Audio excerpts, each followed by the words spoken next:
You don't have to have this victim mentality. You don't have to go around telling everybody your sad story of what happened to you and why you're this way. You can go and rewrite the story. You can grab the pen back from the hands of the abusers, of the bullies, of those that created limiting beliefs, and you could rewrite the story yourself. In all the blank pages that exist in your book of life. But that only happens when you start doing the self-work, when you commit to self-mastery. And I'm telling you, it's not just by reading a couple of self-help books.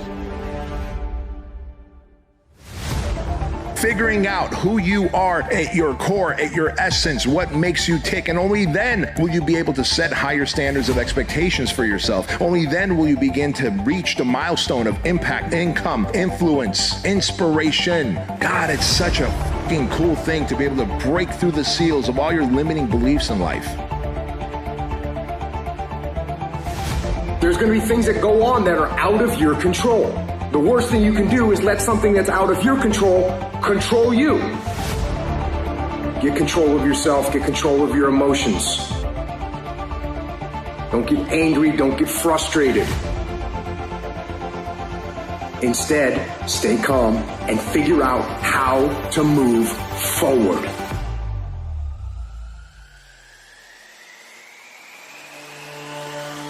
There's a terminology in psychiatry called relational illness. You've heard people say, you make me sick. Some people can make you sick. That if you fool around with them long enough will send you to an early grave. That will drive your blood pressure up. That will turn your hair gray. Who is it you need to get out of your life? You need to ask yourself the question, what is this relationship doing to me? It might be your spouse. Might be friends. Might be your job making you sick, stressing you out, and you being a volunteer victim. Are you willing to die for it? Listen, if there's only one fucking pedestal, you must be on it. The idealized version of you must be on it. Not me. Not any other guru or influencer or thought leader. You get on the pedestal. You become the idealized version. You become the hero in your life's story.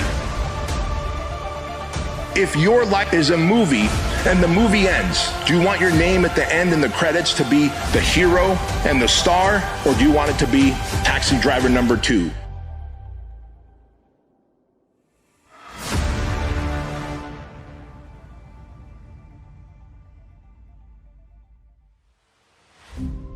We start to trap ourselves within our own mind.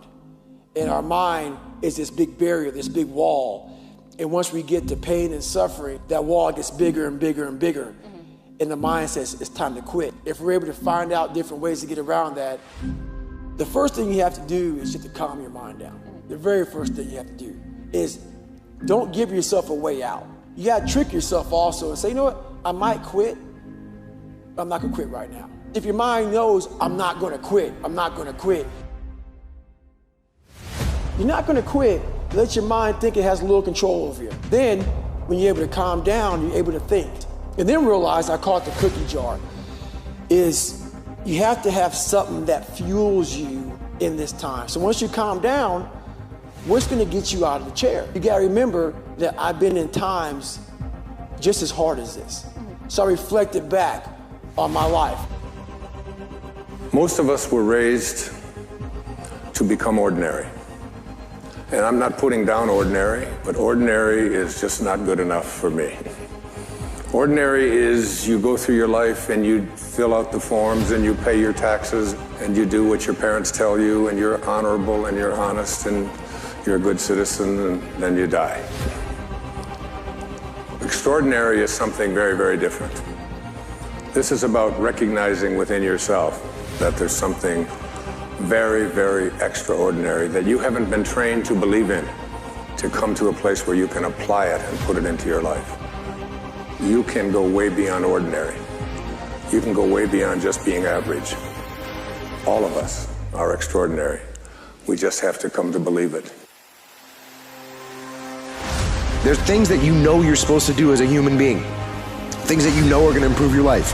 Do those things. There's things that you know are going to make you a worse person and make your life worse. Don't do those things.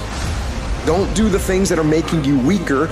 Start doing the things that are going to make you stronger and smarter and faster and healthier and going to make you a better human being. things that you have in you that you don't even know. But until you get outside of your comfort zone, you will never discover it. You have something special. You have greatness within you. But in order to manifest your greatness, you've got to put yourself in a perpetual state of discomfort.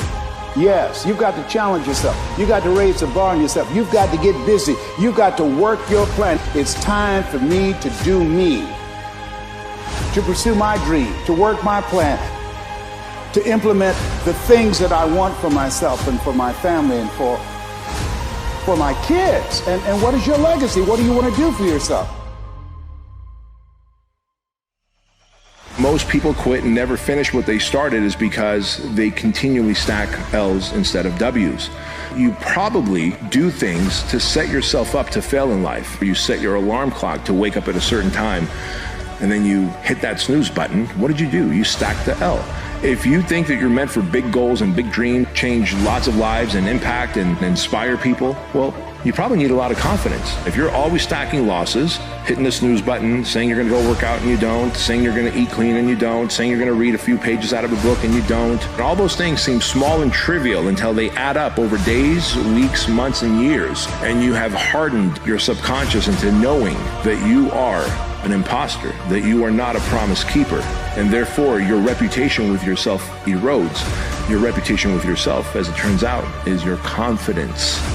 You will hold sturdy against anything that's thrown at you, based on that firm inner conviction that you will not falter, you will not flounder, you will not fail.